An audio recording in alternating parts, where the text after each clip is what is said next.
presença bem melhor, né? Que nunca vai passar.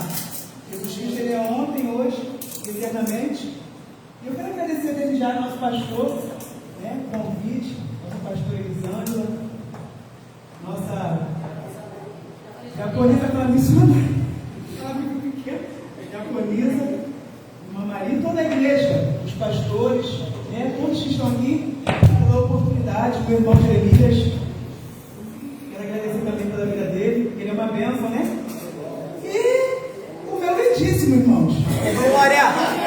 Hoje o meu lindíssimo veio comigo, né? Meu amado, está comigo hoje, minhas irmãs amadas, do Monte Carmelo. Eu estou me sentindo bem, né? Porque nós estamos na casa do papai e nós viemos o adorar. Eu quero compartilhar com a igreja sem mais delongas.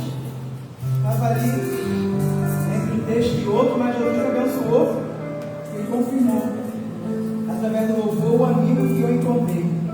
Nós encontramos um amigo, né? Jesus. Vamos estar fazendo a menção, a leitura do Evangelho que escreveu Mateus, apóstolo Mateus 27, a partir do versículo 32. Prometo não esticar, pegar somente o que o Senhor colocou no meu coração, porque se é para relembrar, tem que ser da maneira que Deus quer. No nosso tempo, os pregadores não vinham com rascunho, não era assim não. Tudo escritinho ali, a mensagem bonitinha, não. Você nem sabia o que ia pregar. Estava no meio da arraial, começava os vasos, o Senhor usava os pastores, né? Já dormiam no Senhor, a maioria deles, começava a cantar quem será, não adianta se esconder. Não tinha como se esconder, é você, não sei falar, você. Fala 5 minutos, fala o que Deus colocar, mas não foge. Fala o que Deus te mandar. Hoje a gente está bem, né? Você pode, você quer falar, você quer ética, né? Mas Jesus é bom. Falei, Senhor, se é do tempo antigo, é o que o Senhor quer, não eu. Você já fica à tua vontade.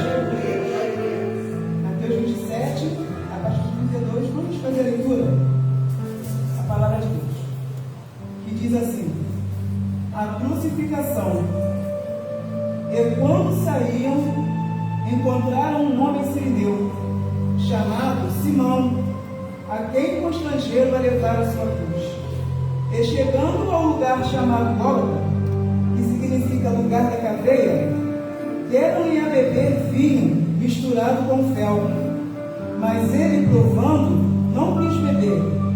E, havendo-o crucificado, repartiram as suas vestes, lançando sortes, para que se cumprisse o que foi dito pelo profeta: repartiram entre si as minhas vestes, e sobre a minha túnica lançaram sortes. E assentados o aguardavam ali, e por cima da sua cabeça puseram escrita a sua acusação: este é Jesus, o Rei dos Judeus. E foram crucificados com ele 2 salteadores, um à direita e outro à esquerda. E os que passavam blasfemavam dele, meneando a cabeça, e dizendo: tu que destróis o templo e em 3 dias edificas, salva-te a ti mesmo. Se és o Filho de Deus, desce da cruz. Até aqui, aí você pode tomar assento, dando glória a Deus. Agradecido por essa palavra, né?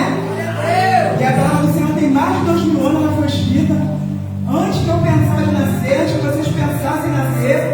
O Senhor já havia levantado um povo, já havia feito muitas maravilhas, muitos sinais e prodígios na terra, já tinha feito a promessa antes dele vir. Ele já havia levantado profetas na terra para que enviasse e pregasse acerca do Messias.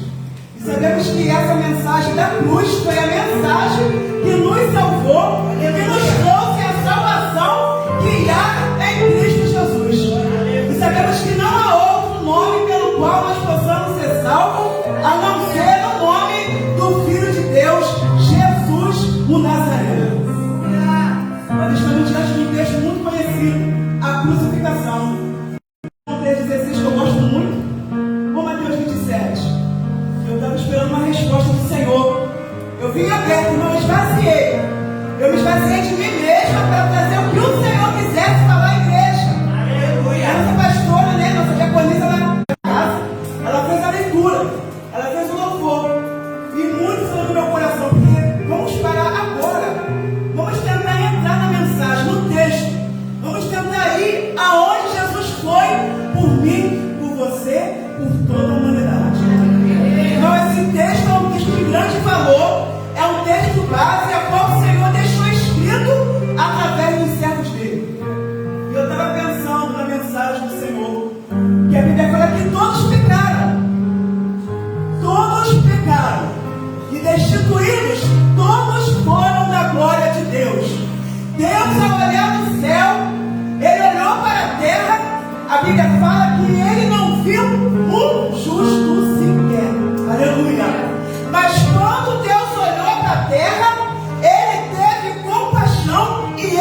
separação, não havia separação. Deus visitava eles ao entardecer, era comunicação direta, aleluia.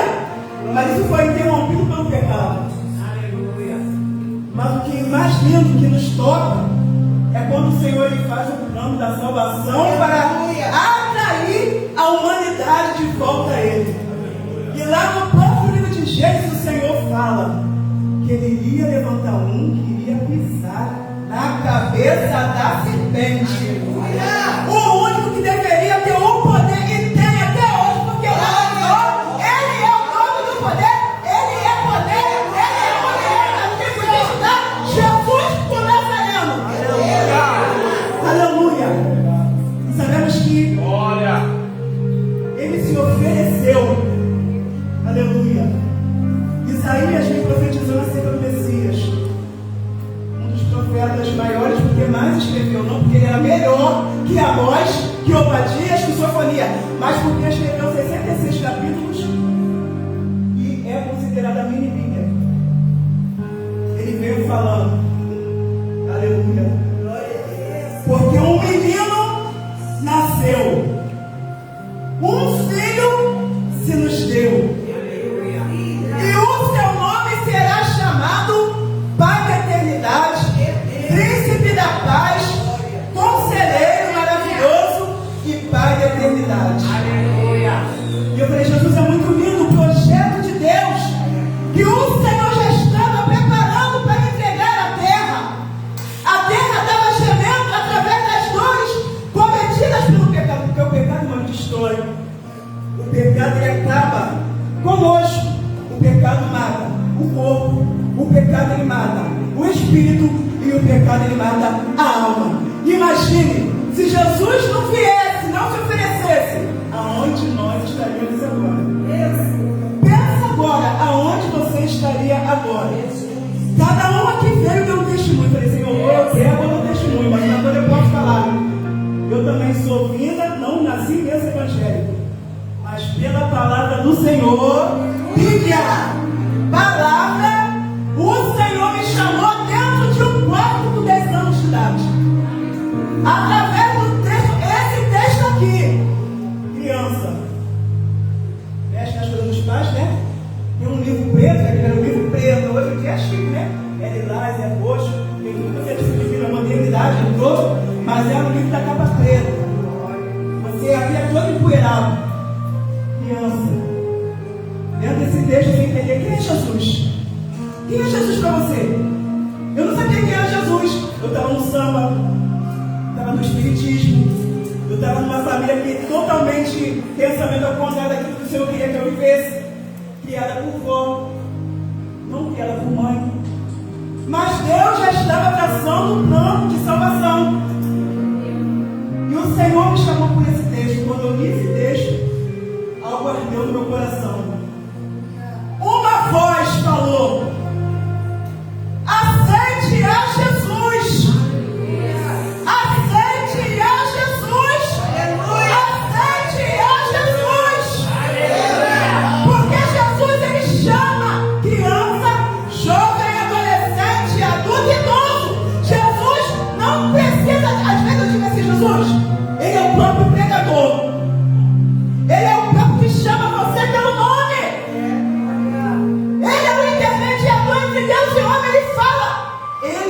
Fala conosco. Às vezes você está aqui, eu não sei qual é o meu testemunho, porque a gente não tem tempo para contar testemunho, mas eu creio que brevemente haverá um culto de testemunho da onde o Senhor te arrancou, porque esse dia precisa ser marcado na tua vida, porque o Senhor nos chamou como testemunha dele. E o Senhor ele usa o profeta, voltando lá no texto, Isaías capítulo 9, versículo 6. Quem quiser abrir a palavra, que o Senhor, ele usa o profeta Isaías. Irmãos, entre 700 a 900 anos, uma profecia acerca de um Messias que viria mudar a história da humanidade. Olha quanto tempo se passaram. E quando começa o Senhor a fazer, Aleluia, louvado seja o nome do Senhor. Estou vendo de Bíblia, glória, estou vendo as folhas. Eita glória, até de Pereira. Estou peleando, vamos conferir se está falando a verdade. Vamos embora, que hoje está difícil. Né? E quando ele profetiza, estava todo mundo esperando o rei. O que mais assim, me chama a atenção aqui nesse texto hoje, no versículo 37, e por cima da sua cabeça puseram escrita a sua acusação: este é Jesus, o Rei dos Judeus. Porque ninguém estava aguardando um Messias vindo lá debaixo de uma manjedoura. Um Messias que vinha de lá da estrebaria. Um menino que nasceria no lugar mais simples que existia, para crescer no meio do povo humilde, simples. Mas quando ele virar, quando ele voltar, segura. Porque ele vai vir como rei. Porque aqui é uma crucificação que aconteceu. Porque estava previsto. Ele se entregou. Ele se entregou, irmãos. Jesus é o Cordeiro de Deus que tinha que pegar todo mundo. Ele se entregou. Ele se ofereceu para vir. E Isaías falou: ele virá. Isaías teve uma morte. Quantos apóstolos foi depois? Os profetas que antecederam a Jesus, quantos deles tiveram uma morte horrenda? Eu descobri em 2020, dando aula sobre Isaías, lá no Carmelo, no coração de Jesus, que Isaías ele morreu cerrado ao meio. Você sabia que Isaías morreu cerrado ao meio? Por pregar e ensinar a palavra, por falar de Jesus? Quem sabia de amém? Poucos sabiam. Porque eles sangraram, muitos deles, para chegar até a nós desse evangelho, muito retrô. Eu preciso falar da mensagem da cruz, porque a mensagem da cruz é que vai te manter posicionado. Quando você olhar e falar: eu estou sofrendo, ou não, mas não estou sofrendo mesmo, porque eu estou passando aqui, não chega um terço do que Jesus passou por mim naquela cruz. E Isaías morreu cerrado ao meio, porque Isaías tinha certeza do Deus que ele servia. E mesmo que ele não estava vendo, ele não viu, mas ele teve fé. A Bíblia fala que a fé vem pelo ouvir, e o ouvir pela palavra de Deus. Muitos não viram e creram, outros viram e duvidaram. Nós somos daqueles que não vimos, porém cremos e falamos sobre ele. Aleluia! Somos daquele que crê na crucificação desse Cordeiro de Deus, Jesus. E aqui esse texto fala: quando saíam, encontraram homens assim, meus irmãos. Segundo eu estava estudando acerca desse texto, era o tempo de Páscoa. E o povo subia ali para aquelas festas, né? Algumas festas que o povo judeu fazia. E esse homem sirineu estava subindo de encontro às festas. Iria acontecer. E como todos nós sabemos, Jesus é o Cordeiro Pascual.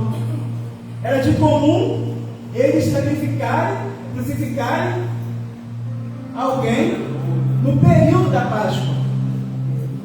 Era isso de comum no meio deles. E esse Simão Sirineu, ele era um servo do Senhor também, aleluia. Ele estava subindo para a festa. E ele depara um homem que vinha carregando a cruz. Inocente. Um homem que vinha carregando uma cruz, aquele peso que a humanidade pegou e foi destituída da glória. Mas ele carrega aquela cruz com certeza, sabendo que quando ele cumprir, tudo seria novo para cada um de nós. Esta unção, esta glória, este glória a Deus que você dá, este aleluia, esta presença que você sente, esta graça, ele está no cristão naquele momento.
ele se doou também.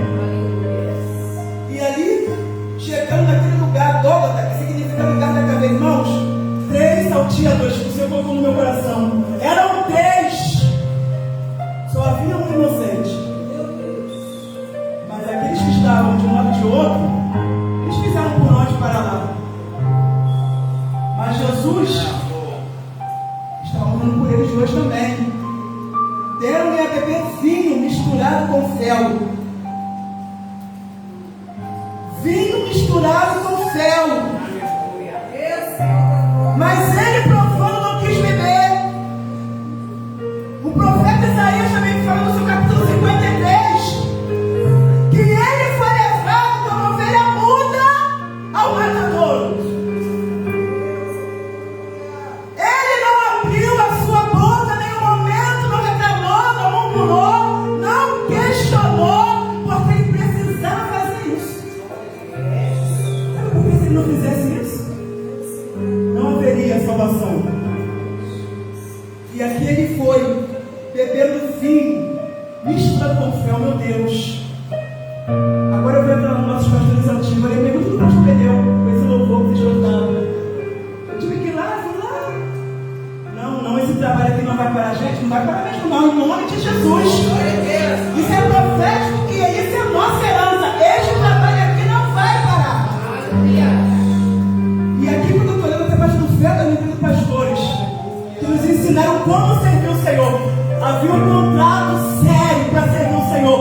Havia um contrato que nossos antigos pastores apresentavam. Você quer servir o Senhor? Está pronto para sofrer por amor a Deus?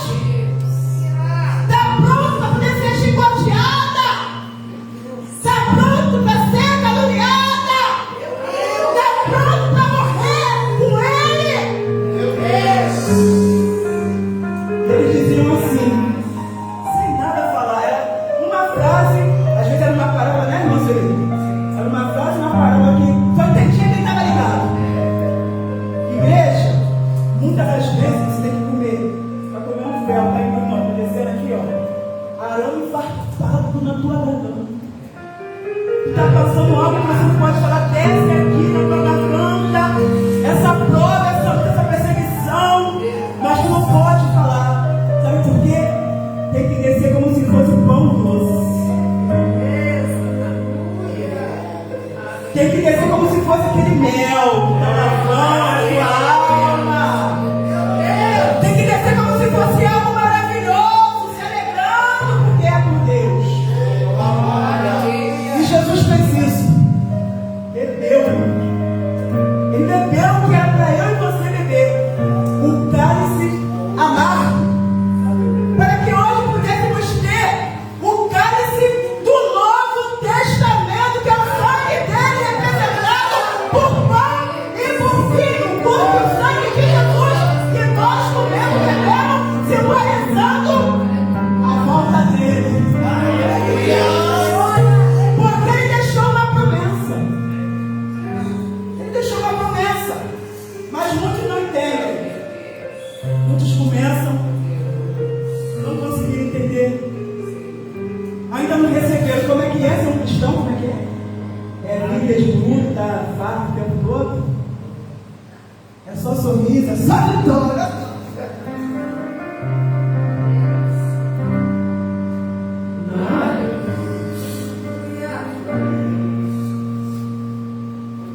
É perder para ganhar. É descer para subir o nome do Senhor sendo glorificado. É descer a casa do oleiro e lá ele te fará ouvir as palavras que ele quer. É estar atento à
preciso. O que é a palavra? Ela tem que cumprir tudo. A Bíblia fala: passarão os céus e passarão a terra, mas as minhas palavras não vão de passar. Não vão de passar. E deveria acontecer, repartido, lançar o sorte, porque estava escrito no profeta Isaías também. E o profeta Isaías também escreveu lá em Mateus 8, está na minha mente, vamos dar uma lidinha. Quando Jesus começa a fazer os milagres, é noite de milagre, você vê? É noite de milagre. Quando Jesus curou a sogra de Pedro, Mateus 8,14, a partir do 14. E Jesus, entrando na casa de Pedro, viu a sogra de Pedro jazendo com febre, e tocou-lhe na mão, e a febre a deixou, e levantando-se, serviu-lhe.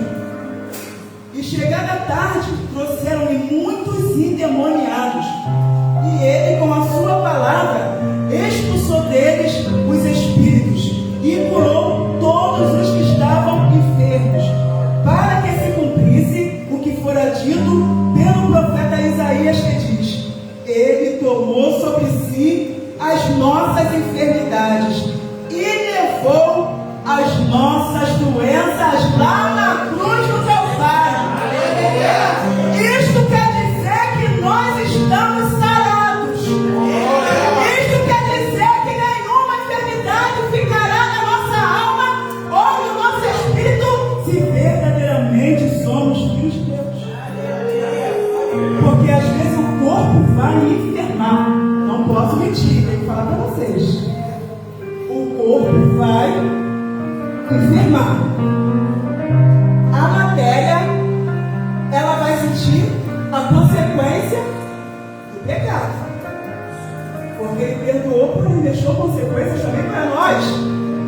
Mas deixou esperança. Ele deixou uma palavra de vitória, de esperança. Se você crer, tu verás a glória de Deus. Se você ainda quer ser útil na minha casa, quer fazer a minha obra, quer me servir, tu verás a glória de Deus. Porque Jesus entrou na casa de Pedro e curou a sogra dele. O texto diz, da febre. Jesus tocou, a febre parou. O que ela fez? Levantou, serviu. Porque quando a cura vinha para isso, Jesus me curou, glória a Deus. Agora eu vou me levantar e vou servir na casa de Deus. Agora eu vou me levantar e vou atrás de alguém que esteja ferido como estava. E se você já bebeu esse remédio, que é Jesus, a presença dele, a graça dele, dá de graça o que tu recebeu de graça. Dá de graça o que você recebeu de graça.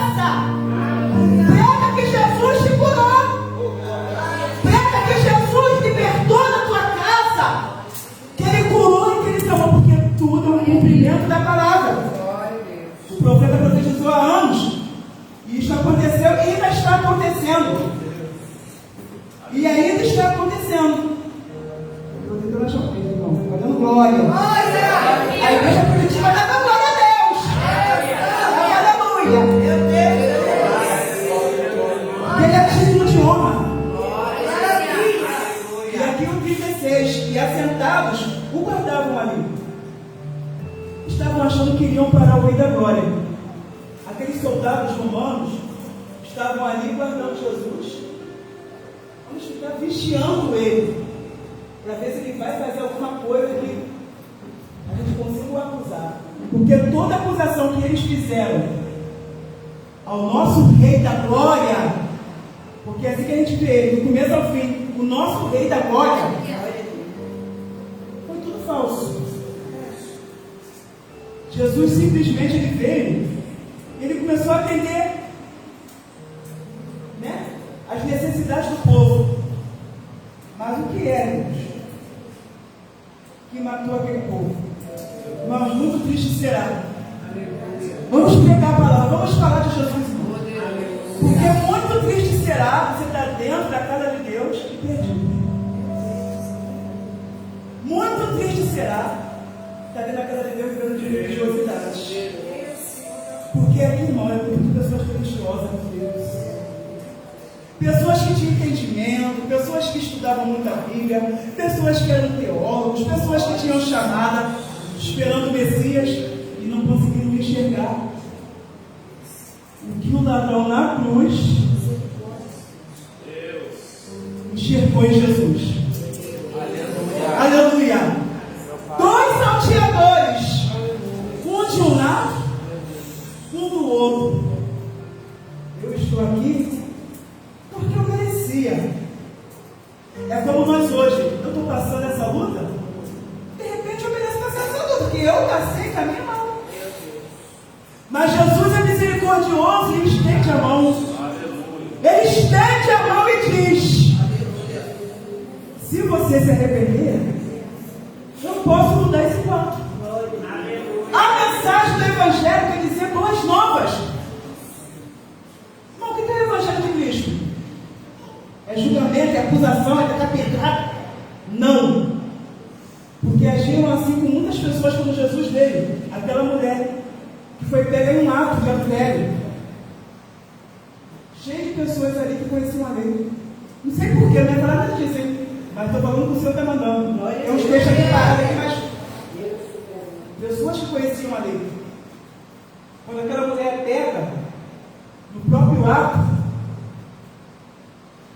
eles começam a indagar e chamar Jesus e falar, pegando os pregão na mão.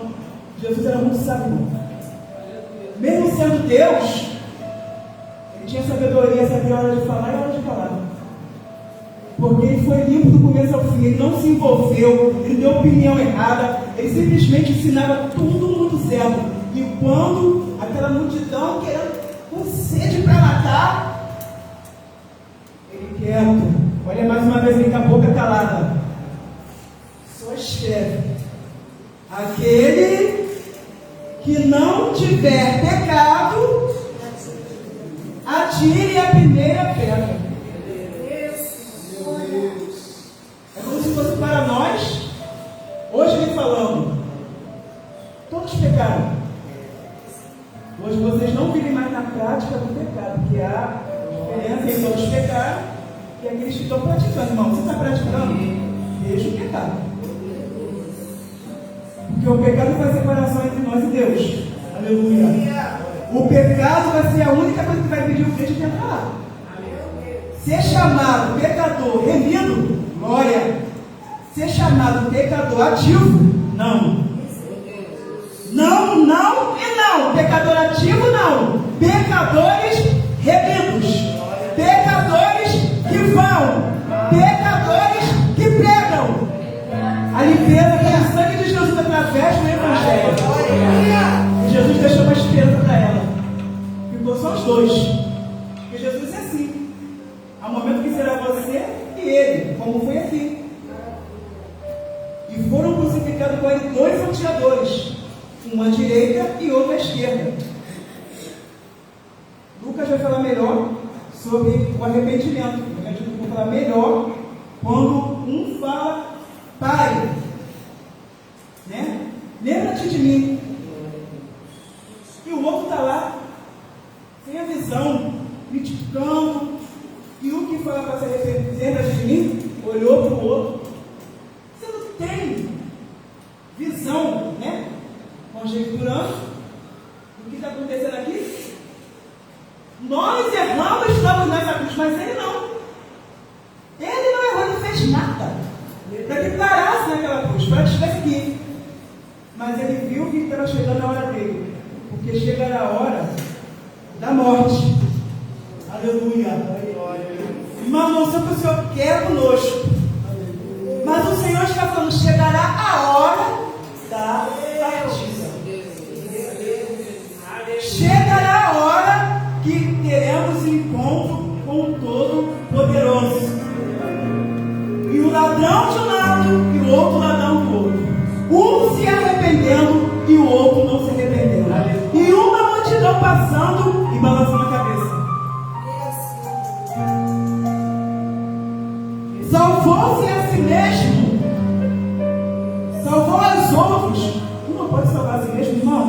cegueira. Coríntios, né? Paulo escreve aqui de Coríntios que o Deus deste século cegou o entendimento dos incrédulos, para que não resplandeça a luz do Evangelho. E se esse Evangelho ainda está encoberto para alguns, é porque ainda a visão não foi aberta. E o hino 15 diz que foi na cruz, onde um dia eu vi meus pecados castigados em Jesus. Irmão, veja bem a aliança desses versículos e desse louvor. Isso não dá harpa. Eles não podem parar. Não podemos guardar eles empoeirados nas nossas casas. A corneta que meu esposo ouvia, né? Não conhecia ainda ele, mas tinha a mesma corneta lá no caminho quando eu era criança. E aquilo que cantava? Foi na cruz, onde um dia eu vi meus pecados castigados em Jesus.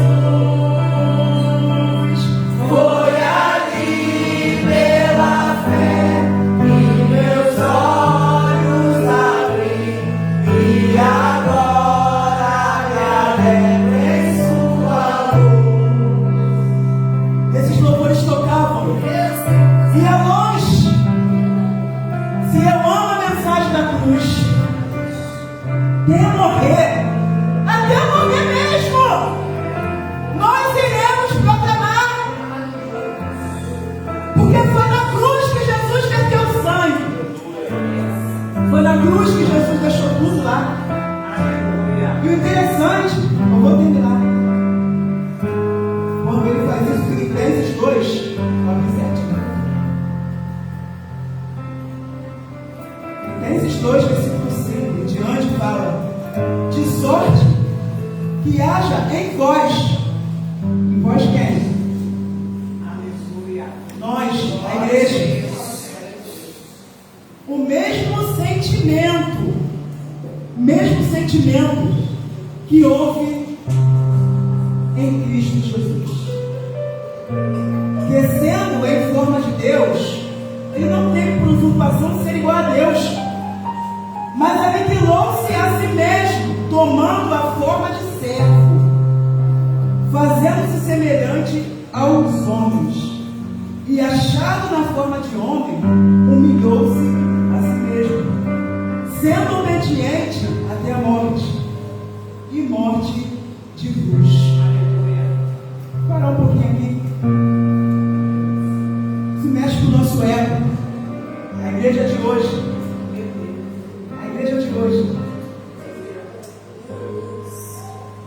Falamos um pouquinho que os nossos pastores nos ensinaram. Jesus, quando ele veio, ele se esvaziou de todo o seu reinado. O rei desceu e esvaziou-se da sua glória. Jesus fala para nós: se esvazia. Se esvazia do seu apogeu. Esvazia de si mesmo e deixa o Senhor crescer na sua vida. Porque o culto é retrô, mas o retrô também é para hoje. Porque é hoje, Jesus é hoje, o amanhã, o ontem e o eternamente. Ele está dizendo: para que eu cresça, vocês precisam diminuir. Ele deixou o exemplo que ele se diminuiu sendo Deus. Ele fala assim: eu não tive por usurpação ser igual. O próprio Deus desceu. Gente, que é isso? O próprio Deus não teve por usurpação ser igual a Deus. Aleluia! E porque hoje muitos querem se dizer Deus. Muitos querem ser idolatrados como santo, como alguma coisa que não é para nós, é para Ele. Salmo 115 vai dizer: não a nós, Senhor, não a nós,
aconteceu um grande terremoto, muitos anjos ressuscitaram e viram.